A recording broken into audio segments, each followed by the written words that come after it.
The top stories. Attack on immigration officer sharpens focus on workplace violence. MESA says it's not at war with women's groups, and Barbados wins its first medal at Mexico CAC Games. Welcome to Nation News for Tuesday, November the 25th, 2014. No matter where you are in the world, at home or abroad, Nation News keeps you connected with what's happening in Barbados through our website, video newscast, and online e-papers. So stay connected with Nation News. Your time, your way. Now you see the signs. Threats to our staff will not be tolerated, suggesting that workplace violence is an issue of concern to employers and workers. It certainly worries the National Union of Public Workers, which has organized a workshop on workplace violence. Union officials cited an incident a fortnight ago when an immigration officer on duty at the airport was reported to have been attacked by a customer and remains on sick leave. The president of the NUPW, Walter Maloney, told the workshop that workplace violence can range from threats and verbal abuse to physical and sexual assaults. Consumers will have to pay more for some fruits and vegetables such as tomatoes and melons after recent rains. James Paul, the CEO of the Agriculture Society, says fields are muddy and the increased washing of crops could drive up prices for a short while. There's better news regarding a seasonal treat. Mr. Paul says there are plenty of pumpkins just in time for conkies. BAS officials say they are actually looking at how to prolong the conky season in order to boost sales. Sometimes it may seem that the two leading men's and women's organizations are at war. Not so, says the chairman of the Men's Educational Support Association, Ralph Boyce, who is often at odds with the National Organization of Women. Mr. Boyce said he was seeing a softening of the adversarial nature of their relationship, and two women's groups had even invited him to attend their events.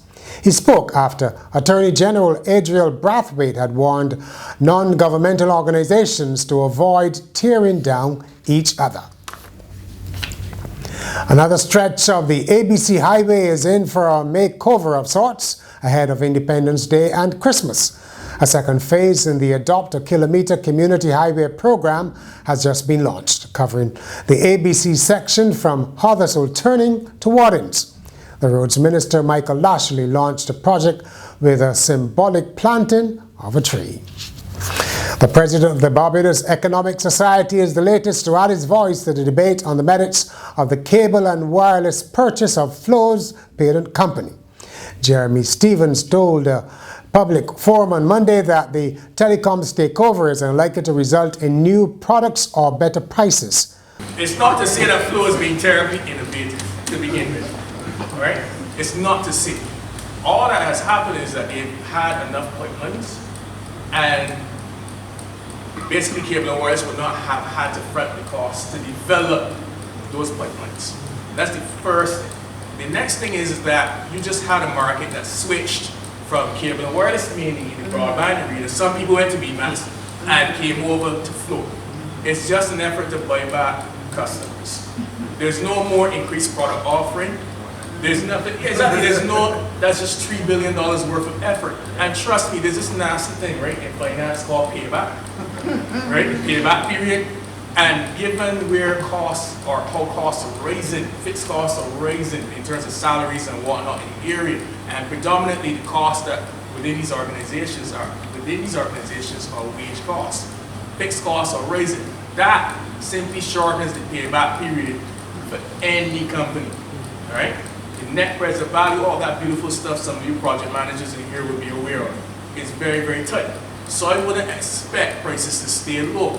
Housing Minister Dennis Kelman wants commercial banks to do more to help small and medium-sized businesses. Speaking during a Bajan Products Expo at the IDC, he urged the banks to be less risk-averse and more creative in their lending. Up next, this week's commentary with Geraldine Edward. A few months ago, Barbados was brown and dry.